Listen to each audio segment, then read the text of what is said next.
Jadi begini ya, yang pertama kita jangan hidup di bawah doktrin. Hal yang paling jujur kalau kita tidak hidup di bawah doktrin, tetapi kita harus hidup dalam pengajaran Alkitab, itu yang benar. Nah, jika kita hidup doktrin dan kita menyalahkan orang lain, berarti Alkitab itu bukan pengajaran atau bukan daripada petunjuk dari Allah.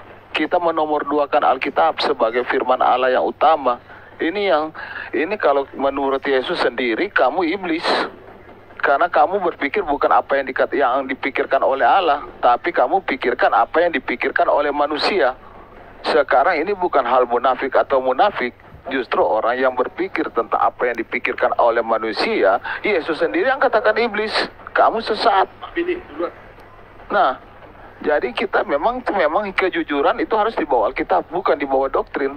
Nah, sekarang sudah dibawa doktrin, menyalahin orang lagi. Yang kedua, harus diingatin, kalau mengenal Yesus harus paham tentang apa? Kitab Perjanjian Lama, kitab para nabi. Ini yang selalu saya ulang-ulangi kepada saudara saya yang ingin mengenal Yesus. Ternyata saudara saya yang seiman tidak paham juga Perjanjian Lama, kitab para nabi. Jadi lucu ini, fenomena ini. Sangat lucu. Yang saya berpikir bahwa saudara saya yang di sebelah ini seolah-olah konyol. Tapi yang lebih konyol ada juga saudara saya seiman. Ini parah ini. Itu aja, coba untuk berpikir lagi. Jadi untuk mengenal Yesus harus tahu baca Perjanjian Lama. Parah. Ini harus Perjanjian Lama. Oke. Jangan potong. Mantap. Fitnahnya mantap. Jangan potong. Oke, aku bicara bisa. Kan fitnah ini Bapak. Ya. Bisa. Itu fitnah. Dia mengatakan saya iblis. Itu Gini, fitnah. Anda bertipu daya. Saya adalah iblis. Silakan Monile. Ya, aku dulu ya bicara ya. Aku mau tanya boleh ya kepada kalau mau bertanya nanti aja. Saya mau tanggapi dulu, boleh? Kalau mau bertanya mau nanya kepada Bang Agens dulu, Bang Malikil, aku mau tanya. Oh iya, silakan. Dia cerita seperti apa? Ya baik, sama-sama kita tahu bahwasannya di sini sudah lama ya perdebatan antara Trinitas ini. Semua mengaku Trinitas, tapi Trinitas yang benar yang seperti apa itu semuanya jadi pada bias. Semua mengaku murid Tuhan Yesus ya. Semuanya mengaku bahwa Yesus adalah Tuhan. Nah sekarang aku mau tanya sama Bang Agens. Aku mau tanya perbedaannya di mana dengan Bang Malikil ya. Tuh, minta maaf ya, aku tanya ya Bang Agens ya. Menurut Bang Agens, Trinitas yang benar itu seperti apa? Biar aku tahu pola pikirnya. Karena setiap orang beda-beda ini ya. Jadi nggak bisa mengatasnamakan si A, si B. Bang Agens sendiri seperti apa? Pola pikir Trinitasnya seperti apa? Silakan. Oke, sebentar saya tanggapi dulu ya. Dulu. Jadi gini ya. Kamu baca Alkitabmu, Efesus, nanti kamu tanggapi sekalian. Kamu tanggapi dari sudut pandang Trinitasmu dan meminta kepada Allah Tuhan kita, Yesus Kristus. Jadi Yesus Kristus itu adalah Allah Tuhan kita, dan meminta kepada Allah Tuhan kita, Yesus Kristus, yaitu Bapa yang mulia. Nah, yang kalian tidak pahami, yang kalian tolak kan ini Bapa. Nah, kita baca ayat Alkitab dong. Ayat Alkitab itu dibaca. Yang saya sebut tadi, doktrin itu adalah doktrin Bapak Gereja. Kamu percayakan doktrinmu Alkitab, jangan Bapak Gereja. Ya, kalau kamu menjadi pengikut Bapak Gereja, menjadi budak Bapak Gereja, kamu tidak akan mengerti siapa Tuhan Yesus. Ya.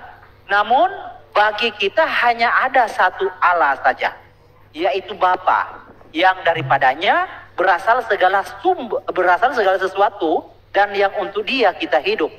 Jadi Bapa itu adalah sumber segala sesuatu.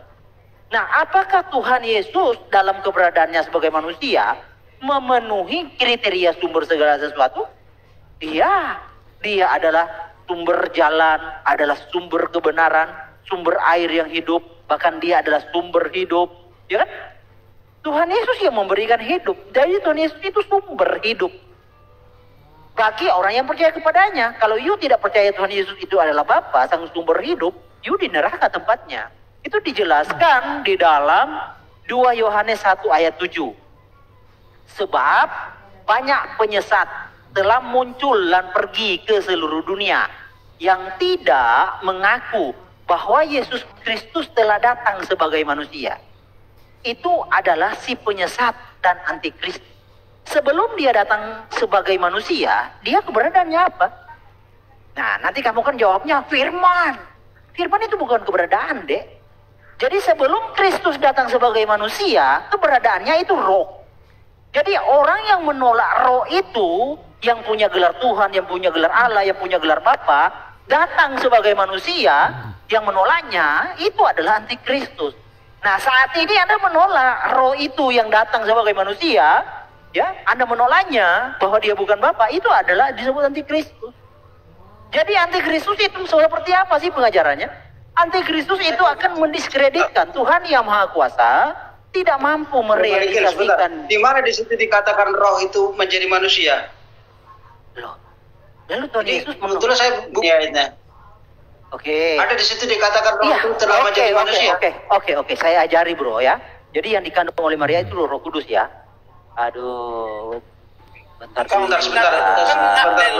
Saya bertanya segala pendusta.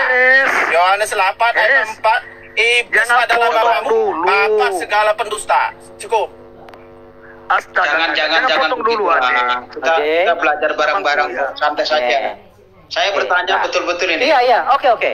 Nanti saya ajari, Pak. Sebab Alkitab itu adalah sumber pengetahuan bagi saya, bukan Bapak gereja ya.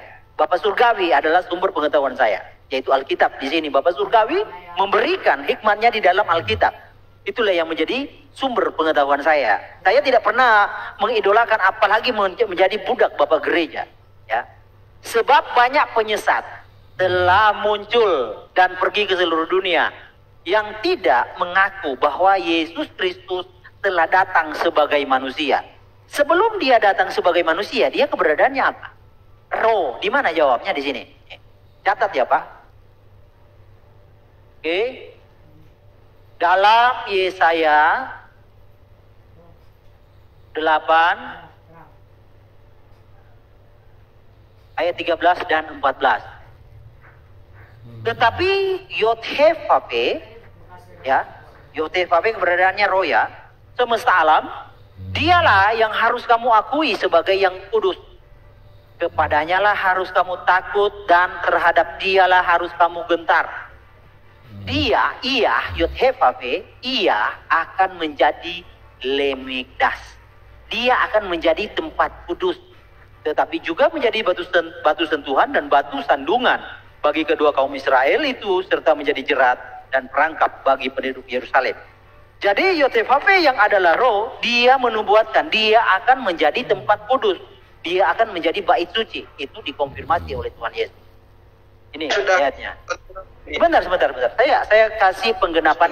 Saya baca pembuatannya dulu. Saya tidak ada orang Kristen yang tidak mengakui bahwa Allah firman itu telah datang sebagai manusia. Tidak ada. Bentar, Pak. Yang Bapak bawakan kan itu sebutannya. Keberadaannya kan Bapak tidak tahu. Keberadaannya apa? Kan roh keberadaannya. Itu yang saya ingin jelaskan, Pak. Bapak menjelaskan, menyebut itu sebutannya. Firman itu sebutan bagi sang roh. Ketika sang roh itu berbicara, sebutannya berbicara dengan Nabi, sebutannya firman, sang firman. Jadi, bentar dulu, Pak. Bapak dengar dulu. Bapak hanya sampai kepada sebutan. Tidak mengenal siapa Tuhan dalam keberadaannya sebelum datang. Oke? Nah, di dalam Yohanes 2 ayat 19 sampai 21, Tuhan Yesus mengkonfirmasi bahwa yang menjadi Lemikdas, yang roh yang menjadi Lemikdas, jawab Kristus kepada mereka. Rombak bait Allah ini dan dalam 3 hari aku akan mendirikannya kembali. Lalu kata orang Yahudi kepadanya, jadi anda yang tidak percaya Yesus adalah roh yang menjadi bait, itu sama dengan orang Yahudi. 46 tahun orang mendirikan bait Allah ini dan engkau dapat membangunnya dalam 3 hari. Jadi orang Yahudi itu tidak mengerti apa yang dimaksudkan oleh Tuhan Yesus, bahwa bait suci atau Lemikdas ini adalah tubuhnya. Jadi ada kekristenan yang tidak mengenal Yesus, tubuhnya itu siapa? Sama dengan orang Yahudi. Di sini ayatnya. Tetapi ayat 21. Tetapi yang dimaksud dengannya, dengan bait Allah ialah tubuhnya sendiri. Jadi tubuh itu adalah roh itu yang menjadi daging. Bukan orang lain, tetapi roh yang adalah pencipta itu. Roh yang punya gelar Allah. Roh yang punya gelar Tuhan. Roh yang punya gelar Bapa. Roh yang punya gelar firman. Itulah yang menjadi tubuh. Makanya Yesus itu disebut darah dan tubuhnya itu adalah darah dan tubuh Tuhan. Jadi Bapak jangan jadi seperti orang Yahudi tidak mengenal siapa Tuhan Yesus. Orang Yahudi tidak mengerti siapa Tuhan Yesus yang dimaksud dengan baitnya. Nah, makanya saya katakan tadi, Bro Malikil, sebentar, ada sudah panjang ya. Saya katakan tadi, di mana ada orang Kristen yang tidak mengakui bahwa Yesus datang sebagai penebus, sebagai manusia. Di mana? Tadi Bapak bertanya. Ada nggak? Ada nggak orang Kristen yang tidak mengakui itu? Oke, Bapak kan tadi bertanya, berarti Bapak tidak menerima kan? Makanya saya katakan, saya tanyakan kepada Anda, ada orang Kristen yang tidak mengakui bahwa ada banyak. Salah satunya Bapak dengan agen. Saya tanya, Tuhan Yesus sebelum nampak dalam wujud, dia sebelumnya apa? Sebelum datang dalam wujud Tuhan Yesus sebelumnya apa? Sebelum. Coba baca dulu Yohanes 1 ayat 14. Gini Pak. Saya coba tanya. Anda percaya nggak Yohanes 1 ayat 14? Saya percaya. Bapak kan menyebut Sang Firman. Nah, Sang Firman ini keberadaannya apa? Bapak bisa jawab nggak? Nah, dikatakan di situ. Iya. Ya. Oke. Nah, sekarang. Silakan dilanjut, Pak. Ya. Ini handphone saya sudah mau ngedrop ini. Waduh, gini Pak. Udah selesai. Mana? Boleh aku lanjut?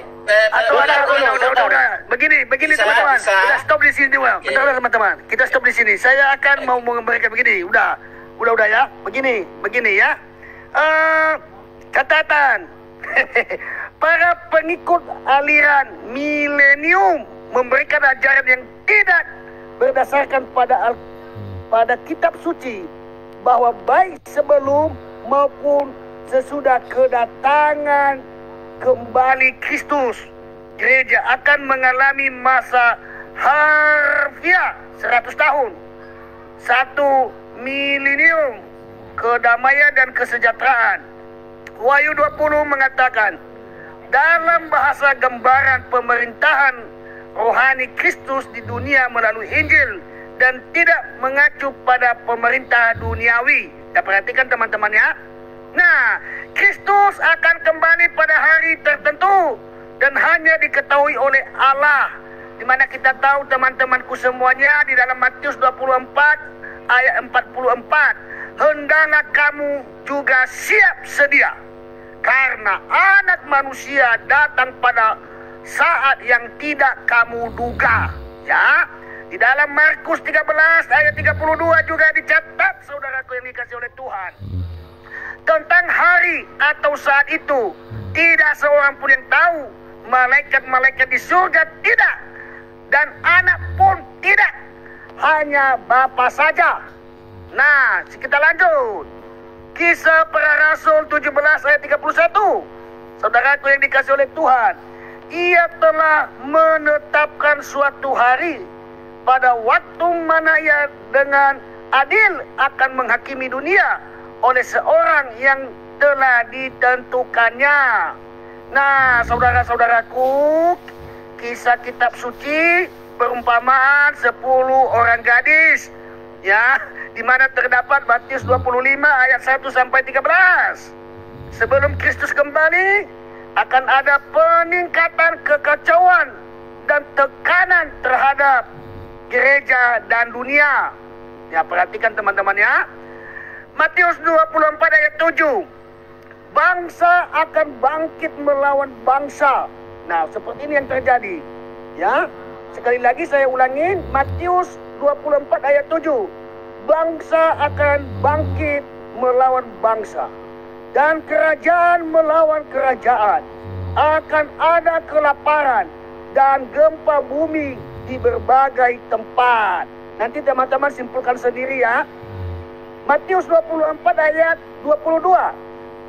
Demikian firman Tuhan. Sekiranya waktunya tidak dipersingkat, maka dari segala yang hidup tidak akan ada yang selamat. Akan tetapi oleh karena orang-orang pilihan, waktu itu akan dipersingkat. Nah, mari kita buka juga di dalam 1 Timotius 4 ayat 1. Demikian firman Tuhan. Roh dengan tegas mengatakan bahwa di waktu-waktu kemudian ada orang yang akan murtad lalu mengikuti roh-roh penyesat dan ajaran-ajaran setan-setan atau seton-seton. Haleluya. Kisah ya. Saya lanjut dulu abangku. Iya, lanjut. Kisah-kisah suci ya. Tanda-tanda yang mendahului kedatangan Kristus. Matius 24. Kembali Kristus merupakan sumber harapan dan sukacita umat Kristen. Di mana kita dapat, ya saudaraku yang dikasihi oleh Tuhan, Lukas 21 ayat 28. Demikian sabda Tuhan. Apabila semuanya itu mulai terjadi, bangkitlah dan angkatlah mukamu, sebab penyelamatanmu sudah dekat. Ya, 2 ayat lagi teman-teman. Ya, Ibrani 9 ayat 28. Catat, Ibrani 9 ayat 28, demikian firman Tuhan. Kristus hanya satu kali saja mengorbankan dirinya untuk menanggung dosa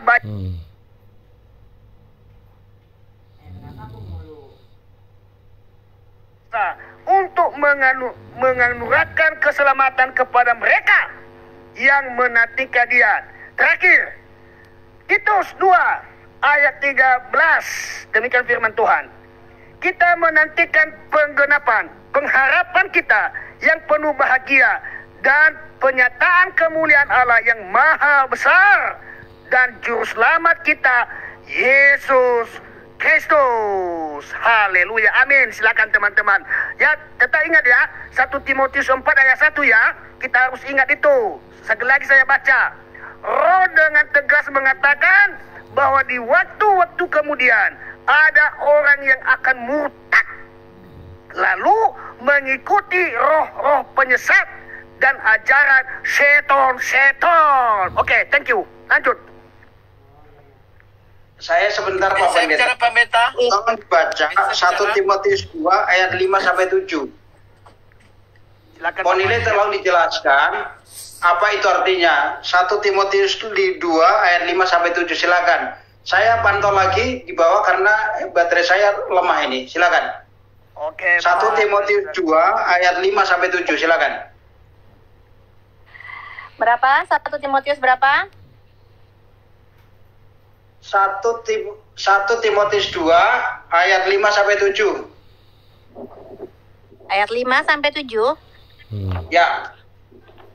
Firman Tuhan katakan ya, 1 Timotius 2 ayat 5 sampai dengan 7. Karena Allah itu Esa, dan Esa pula Dia yang menjadi pengantara antara Allah dan manusia, yaitu manusia Kristus Yesus, yang telah menyerahkan dirinya sebagai tebusan bagi semua manusia. Itu kesaksian pada waktu yang ditentukan. Untuk kesaksian itulah aku telah ditetapkan sebagai pemberita dan rasul. Yang aku katakan ini benar. Aku tidak berdusta dan sebagai pengajar orang bukan Yahudi dalam iman dan kebenaran. Begitu Bang. Siapa tadi yang disuruh aku ya? Tadi baca. Coba diterangkan Bon ini. Silakan diterangkan. Ya, aku mau tanya dulu ya. Sebenarnya tadi aku mau tanya sama Bang Agens ya. Jadi gini, ini kan sudah lama sekali ya pembicaraan tentang Trinitas ini ya. Sekarang Trinitas yang benar itu seperti apa sebenarnya? Kan itu kan yang kita raba semuanya. Apakah yang dikatakan Bang Malikil, apakah dikatakan oleh teman-teman yang lain? Nah, sekarang aku mau tanya, Bang Agens dari tadi itu seakan-akan menyatakan apa yang dikatakan Bang Malikil itu tidak benar, tidak tepat.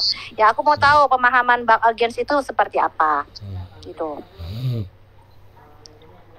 Trinitas yang benar itu menurut Bang Agens seperti apa gitu. Ini beda ya, kok nilai palanya sama Bang Agens, sama Bang Taro, sama Bang Likes beda ya. Kita harus tahu bahwa kita semua tempat berbeda-beda ya. Coba jelaskan. Oke, ini adalah waktu saya bicarakan. Mohon jangan disangka-sangka. Oke.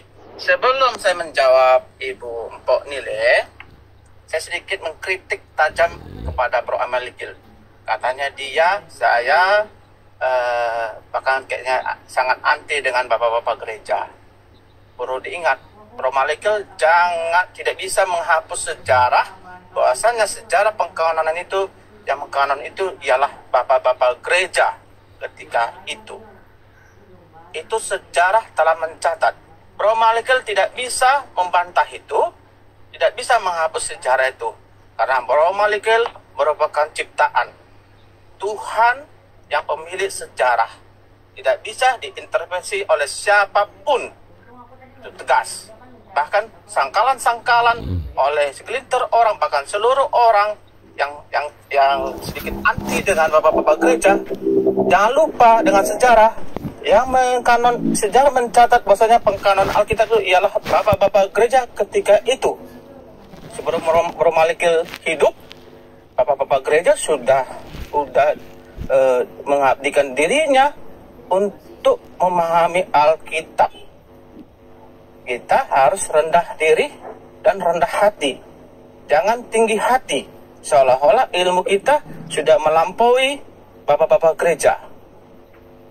Saya pribadi rendah hati dan sangat juga tidak menyangkal kehadiran bapak-bapak gereja ketika itu yang berjuang dalam pengkanonan Alkitab. Itu pengkanonan Alkitab berdasarkan hukum gereja. Ini terkait dengan gerejawi. Nah, berikutnya mengenai Trinitarian. Trinitarian yang dimana ini sudah ajaran turun temurun, yaitu merujuk kepada konsepnya una substantia tres personae, yang mana di dalam keesaan Tuhan yang hakikatnya adalah roh, terdapat adanya 3 pribadi. Pribadi dalam bahasa lainnya bisa dikatakan dapat dipakai itu dengan kata realita konkret. Realita konkret.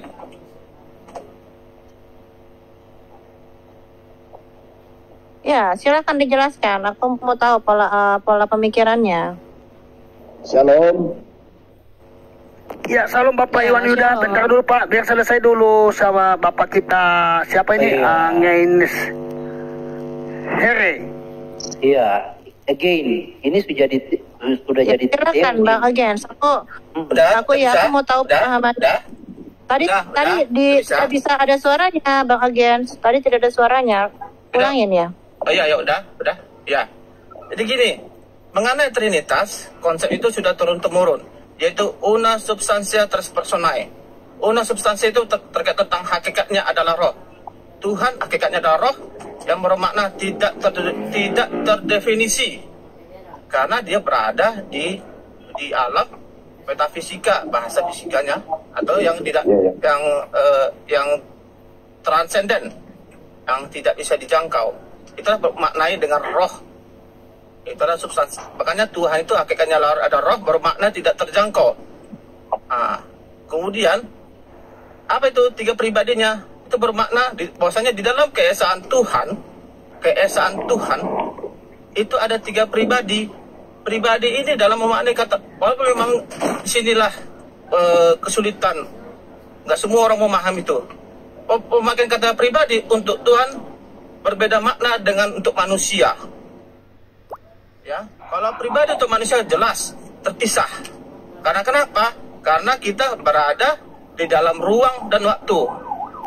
Ya, tapi perlu diingat, kita mengajarkan bahwasanya itu bahkan dikatakan suami dan istri bersatu, satu di dalam daging.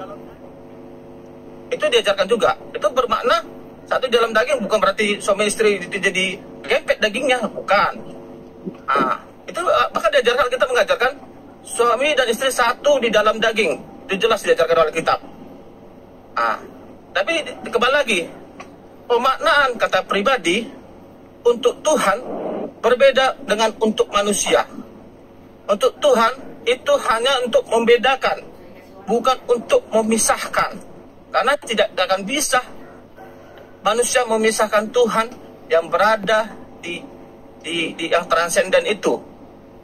Ya, yang dapat dikatakan dengan bahasa lainnya berada di alam metafisika. Jadi 3 pribadi itu berujung kepada apa? Bapa, Anak, dan Roh Kudus. Jangan lupa bahwasanya ketika Kristus Yesus menyampaikan amanat agung, baptislah, pergilah dan baptislah mereka dalam nama Bapa dan Anak. Ini ada kata penyambungnya dan Roh Kudus. itu amanat agung. Ingat kembali, ini amanat agung dari Sang Firman yang menjadi manusia. Ketika itu dia memerintahkan, pergilah dan baptislah mereka dalam nama Bapa, ini Bapa ya, dan Anak dan Roh Kudus. Ada 3 kata penyambung. Itu memaknai, maksudnya ada terkesan 2-3 pribadi di dalam keesaan Tuhan. Demikianlah ajaran Tritunggal.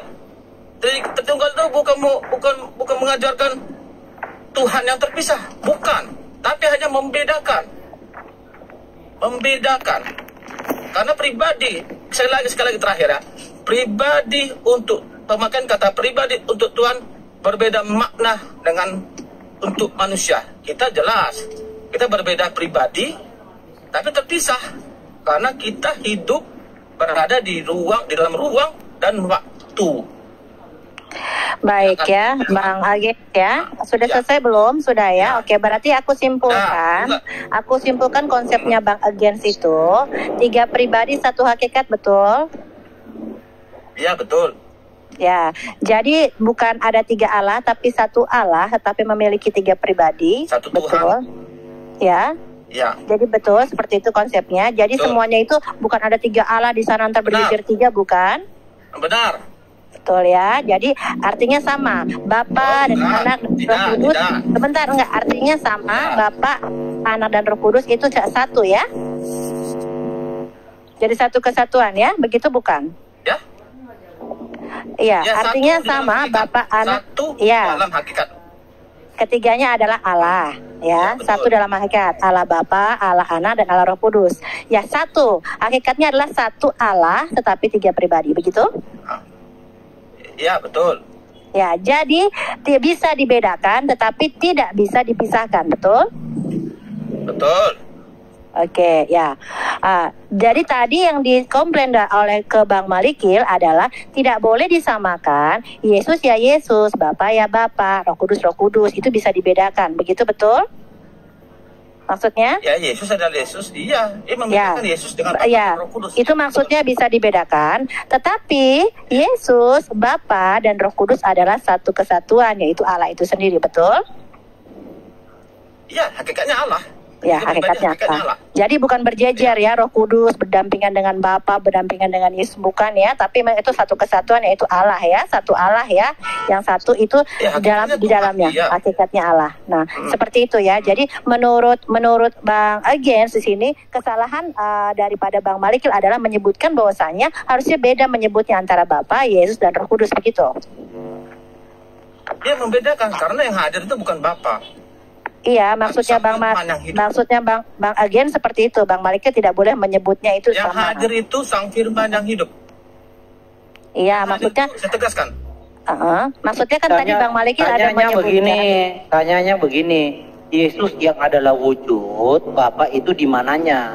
Di luar wujud Yesus atau di dalam diri Yesus? Itu tanyanya begitu. Bentar dulu teman-teman, bentar dulu Pak Agen. Ya, bentar dulu. Saya meluruskan dulu Bapak. Bentar, tadi Bapak baca tadi tentang amanat agung ya Pak. Coba bacakan tadi perintah amanat agung itu Bapak sekali lagi. Karena Bapak tadi sempat saya dengar bahwa di dalam nama Bapa, di dalam nama Anak ya. Atau gimana tadi Pak? Atau pendengaran saya kurang apa tadi? Silakan Pak. Di dalam nama Bapa dan Anak dan Roh Kudus tadi bilangnya seperti itu, Bang Toro. Iya. Oh iya. Udah. Ya. Pas. Oke, aku bertanya lagi ya. Ini bertanya lagi ya. Ini sebenarnya teman-teman juga sudah tahu sama ya. Tetapi mungkin penyebutannya, cara kalimatnya gitu ya. Sekarang aku tanya sama Bang Agens ya. Di sana nanti apakah ada 3 Allah? Apakah hanya ada 1 Allah di dalamnya bersatu? Allahu Akbar, Allahu Akbar. Di sini agak di surga nanti. Allahu Akbar. Atau 1 Allah saja tapi itu di dalamnya adalah Bapa, Yesus dan Roh Kudus. Oke, saya jawab ya. Itu sudah dari zaman Beholak ya. Itu narasi-narasi fitnah itu memfitnah kaum Trinitarian memahami Tuhan itu 3 berjejer. sudah kenyang itu sudah dihadapi oleh Bapak Gereja. Nah, jawab saja. Mau tahu Bapak konsep? jawab aja Bapak. Apakah Ini ada mau tahu 3 di konsep yang surga Ponile nanti? cuma mau tahu konsep. Tidak ada 3 berjejer.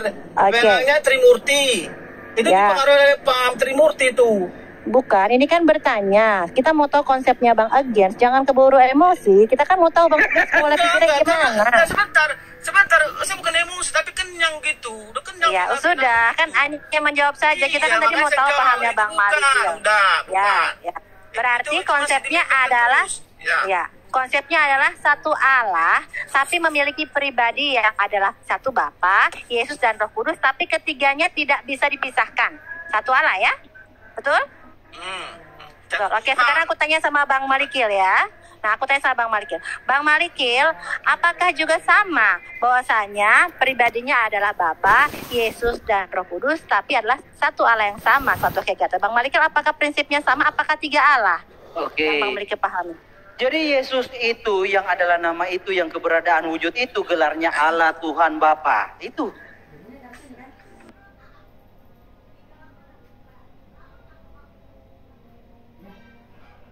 Di dalam diri Yesus atau di luar Yesus? Coba dijawab. Ya, saya jawab ya. Kehadiran Yesus itu kan sebagai pendamai antara Bapa dengan manusia. Dia mendamaikan murka sang Bapa. Ya. Yang hadir itu bukan Bapa, makanya ingat Yohanes 1 ayat 18. Gini, saya tanya jelas ya. Tunggu sebentar, baru balik ke hargai dulu. Mohon dihargai. Bukan, jawab sesuai dengan pertanyaan. Iya, saya jawab. Yohanes 1 ayat 18. To the point. Yesus yang adalah wujud itu, Yesus yang adalah wujud itu. Oke, saya baca. Bapa itu ada di mana? Sebentar, Bu. Yohanes 1 ayat 18. Tidak seorang pun yang pernah melihat Allah. Tidak seorang pun yang pernah melihat Allah, tetapi anak tunggal Allah yang ada di pangkuan Bapa, dialah yang menyatakannya. Makanya ketika Yesus hadir, anak tunggal Allah itu, dia menyatakan sang Bapa itu yang tidak bisa dilihat siapapun. Ya. Makanya ketika Yesus hadir, sang anak Allah itu, dia menyatakan sang Bapa yang tidak kelihatan itu. Makanya Yohanes 1:18, tidak seorang pun yang pernah melihat Allah, tetapi anak tunggal Allah yang ada di pangkuan Bapa, dialah yang menyatakannya. Siapa menyatakannya? Itu sang anaknya. Sebentar. Jadi kalau kita sekarang mau melihat Bapa itu melalui perwujudan Yesus atau bukan? Iya, kita melihat Bapa yang tidak hadir itu melalui Yesus, karena mereka satu. Oh, berarti makanya Yesus itu Bapa. Makanya Yesus mengatakan aku dan ada konstruksinya. Maka Yesus mengatakan aku dan. Ini belajar bahasa Indonesia ya. Aku dan ada dannya, dan Bapa adalah satu. Saya ulangi sekali lagi ya. Yesus mengatakan aku dan. Kalau ada kata dan, berarti ada tersirat 2 pribadi. Aku dan Bapa. Ya, paham. Aku paham. Jadi kalau kita mau melihat Bapa, kita melihat Yesus kah menurut ayat itu atau bagaimana? Menurut Bang Agens? Dia menyatakan Allah itu, Allah yang eka itu, dia menyatakannya. Itu siapa yang menyatakan itu? Yaitu Sang Firman. Oke, jadi melalui Sang Firman itulah kita bisa melihat Bapa, begitu? Ya, melalui Sang Firman, Yesus menyatakan Allah itu ada, Allah yang benar. Oke, berarti melalui Sang Firman lah kita bisa melihat Bapa ya, begitu ya? Maksudnya Bang Agens ya? Ya betul, dengan melihat Sang Anak, Sang Firman, maka kita melihat Sang Bapa. Ya, intinya kan kalau misalkan kita punya tubuh, ada tangan, ada kaki, ada mulut, ada rambut, dan semuanya ada ya. Nah itu bisa dibedakan memang nama-namanya, tetapi satu kesatuan kan? Ya, sama. Bapa, Yesus, dan Roh Kudus itu bisa dibedakan. Emang namanya, sebutannya.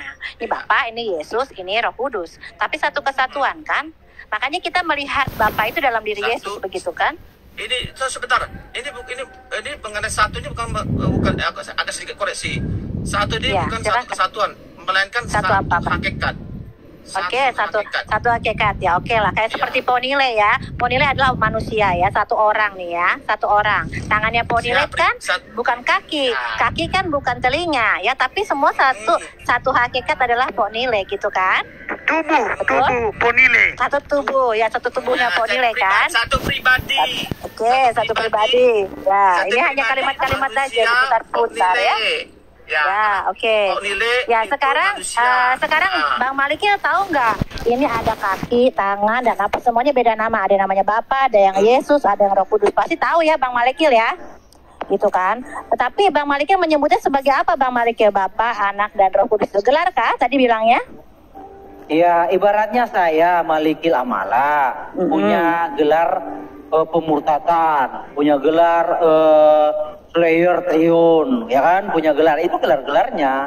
Jadi Yesus yang adalah proper name, keberadaannya tubuh, ya, punya gelar Bapa, Anak, Tuhan, Allah, Mesias, Imam Besar, Raja Haolam, Amelek, lalu apa lagi? Rasul, apalagi anak Abraham, anak Daud, banyak gelarnya. Hakim, banyak gelarnya. Ya, jadi itu Bang Malikil taunya itu adalah sebutan gelar ya, Bapa, Yesus, dan Roh Iya. Kudus ya. Itu berbeda ya, gelar-gelarnya berbeda tapi satu hakikat ya, sama Bang Malikil taunya. Begitu juga sama. Jadi ini Bro Again ini percaya Bapak ada di dalam diri Yesus, mengapa membantah dari tadi? Ya aku bingung di sini bedanya di mana. Tunggu dulu, aku bingung bedanya di mana. Makanya aku cari tengahnya. Mendadak Tahu, jadi ya, warna. Bang Agen, apa Jangan namanya framing. ininya di mana? Dia Komplainnya di mana? Komplainnya di mana? Ya, Bapa tidak pernah dalam Yesus. Dia mengatakan, dia gini ya. Oh, Gini, tuh kan? sebentar. Berubah lagi. Sebentar. Dengar dulu.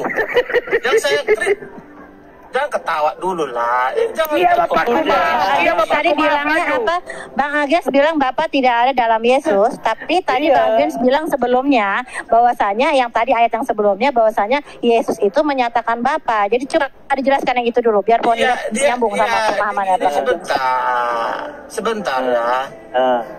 Dia menyatakan Allah yang tidak bisa dilihat itu. Ingat perkataan ajaran Rasul Yohanes 1 ayat 18 ya. Tidak seorang pun dapat melihat Allah, tetapi anak tunggal Allah yang berada di pakon Bapa, dialah yang menyatakannya. Siapa menyatakannya? Itu sang anak yang hadir. Ya. Jadi itu di situ artinya Bapa di dalam Yesus. Sudah Takut dia, dikatakan. John. Enggak dari ayat ada. itu tadi Bang Agens artinya apa? Bapa di dalam Yesus kan? Atau gimana? Begini, Bapa di dalam Yesus itu bukan berarti Bapa hadir. Jadi artinya apa? Itu ayat Bapak itu di luar. pada jelaskan. Bapak di dalam aku di dalam Bapak itu menyatakan bahwa mereka itu tidak terpisah maknanya. Iya, terus kalau tidak terpisah di mananya Bapaknya? Itu ada di mananya? Itu yang ditanya. Kan sudah Satu kah atau keluar? Kan sudah dikatakan. Apa yang kamu katakan? 18 tidak semua Kalau misalkan dapat itu melihat satu Allah. kesatuan, ya satu hakikat, ya sudah. Apa yang dimasalahkan? Gitu loh. Memang namanya beda, ada Bapa, ada Yesus, ada Roh Kudus, ya. Tapi kan satu hakikat sudah, itu adalah Allah. Di surga nanti kita ketemunya juga satu, sudah. Hanya Sebentar, perbedaan ya. kalimat-kalimat aja Sebentar. dibolak-balik, bolak-balik. Ya, Sebentar Pak Nile. Saya tanya sama Ya, aku sama si bingung Bro kan Amelikil. jadinya. Silakan. Sebentar, saya tidak bingung. Saya bertanya sama si Bro Amelikil. tanya. Ya. Ketika Kristus Yesus mati, Nah, ya, iya. itu yang mati Kamu siapa? tanya Bapak mati. Kamu tanya Bapak mati, begitu? Siapa yang mati tuh? Iya, Yesus yang punya gelar Allah, Tuhan, Bapa, Firman itu mati. Enggak, jadi Allah mati maksudmu? Lah iya, Yesus yang punya gelar Allah mati. Allah mati, Iya, bukan kemanusiaan yang mati. kan kemanusiaan itu adalah representasinya, Kan adalah kok baiknya, ada wujudnya. Tidak konsisten. Bukan Siapa yang tidak mati? Siapa mati? Allah atau Allahnya Allahnya mati atau manusianya mati? Oke, saya jawab ya. Abangku aja ini main kata-kata ini abangku semuanya. Waduh. Jalan coba Malik. Ya, ini hanya main kalimat aja. Iya. Aku bingung dari tadi. Again. Enggak, aku bingung. Begini cara menjawab again. Jadi gini cara menjawab. Saya ajari kamu. Kamu ditanya apakah Tuhanmu Saya mati? ajari, saya sudah belajar. Saya ajari. Saya begitu, sama-sama kita belajar.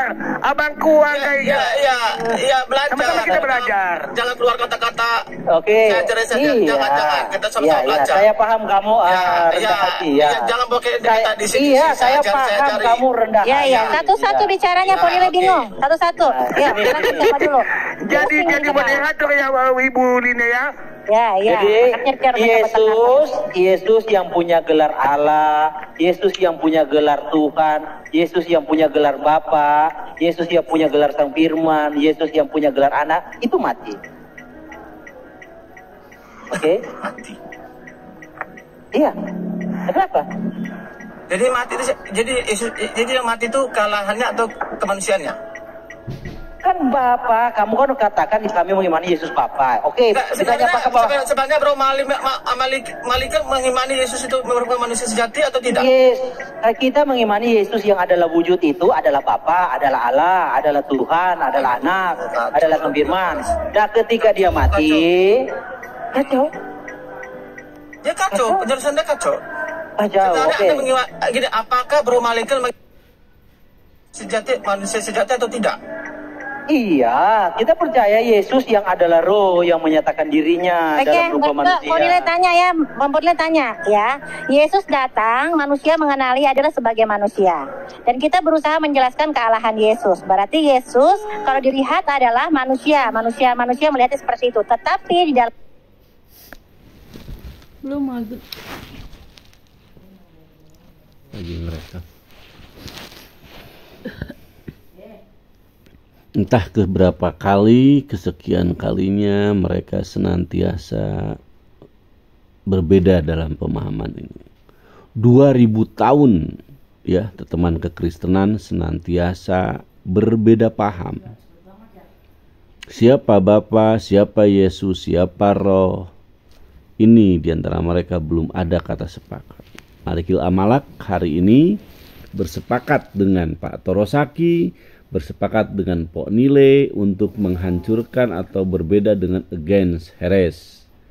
Tadi saya juga telah memberikan videonya bahwa Malikil Amalak berbeda dengan Erben. Artinya Erben sejalan mungkin pemikiran dengan again. Ya. Sesuatu yang kita bisa dengar bahwasanya di sini Herdi dan kawan-kawan meyakini bahwasanya ketika Yesus itu mati maka Tuhan pun mati. Nah, ini pun sesuatu yang kita pertanyakan ya. Kita sama-sama satu sisi kita sepakat dengan si again, tapi ya kita nggak boleh berpihak. Biarkan saja mereka dengan perbedaan yang ada pada mereka. Baik, itu dulu mungkin teman-teman yang bisa sampaikan, karena kebetulan mungkin ini ada perbedaan bad sinyal di HP saya. Nanti kalau ternyata ini ada lanjutannya, kita sama-sama dengarkan. Secukupan. Hada wallahu ya'lam. Walhamdulillahirabbil alamin. Tetap satu Tuhan. Allahu akbar. Allahu akbar. Allahu akbar. Assalamualaikum warahmatullahi wabarakatuh.